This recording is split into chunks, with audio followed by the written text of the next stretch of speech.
Ассалаумағалейкум қазақ елі. Бүгін мен буаз қояндарымды бөлейін деп жатырмын. Қораларын дайындап қойдым. Сол қораларға бөліп қояндарға қалай қарайтынымды көрсетейін деп жатырмын. Қазір таң, әлі бұларға қаралған жоқ. Енді буаз қояндарымды қорасына апарайын. Қоянды ұстағанда былай құлағынан емес, мынандай желкесінен ұстау керек. Сонда бұлар ауырмайды. Құлақтарынан ұстасаң құлақтары ауырады, желкесі ауырмайды. Осылай ұстау керек. Мінекей, бұларды екіге бөліп қойғам. Ортасынан бірге тұруға болмайды. Бірге тұрса, бір-бірінің балдарын қызғанып өлтіріп тастайды. Бұл жерге алдын бұрында қояндар тұрған. Орнын тазалап енді осылар тұрады. Мен мынаны екі домалақ туу үшін істеп қойдым. Астына піскен кірпіш төседік. Бұл піскен кірпіш сәг өткізбейді. Мынау жем жейтін ыдысы. Қояндарға арналған өзі.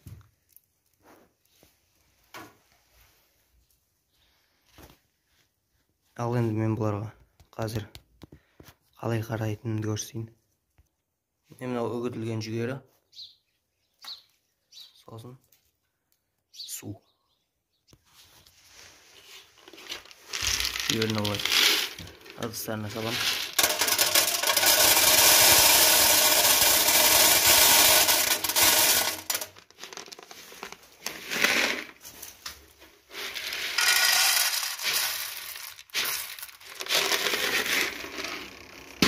Ал енді міне су ішетін ыдыстарын жақсылап шайып, таза су құйып қойайын. Мінекей суын құйдым, жемін бердім. Енді бұларға шөп берем. Қазір еркек қояндарға және бір көжекке жем суын берейін. Мінекей бұлардың да міне су ішетін ыдыстарын жақсылап шайып су құям, және де жем берем.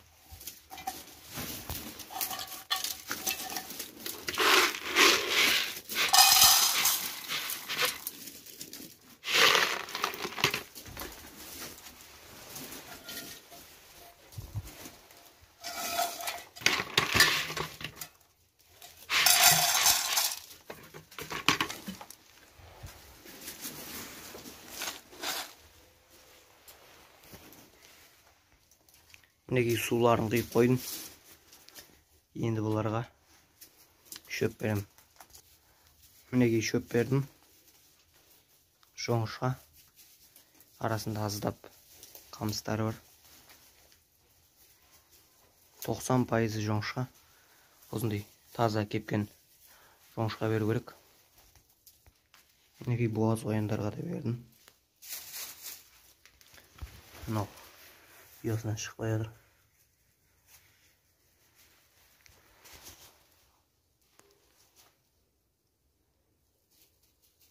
Енді осылар туған кезде, Құдай қаласа туған кезде видео шығарам. Видеоңызға арнаға тіркеліп лайк басып кетіңіздер, комментарий қалдырыңыздар. Сіздер тіркеліп лайк басқан сайын осындай видеолар көбейеді. Сол себепті видеоның көбеюіне септіктеріңіз тигізіңіздер. Келесі кездескенше сау болыңыздар.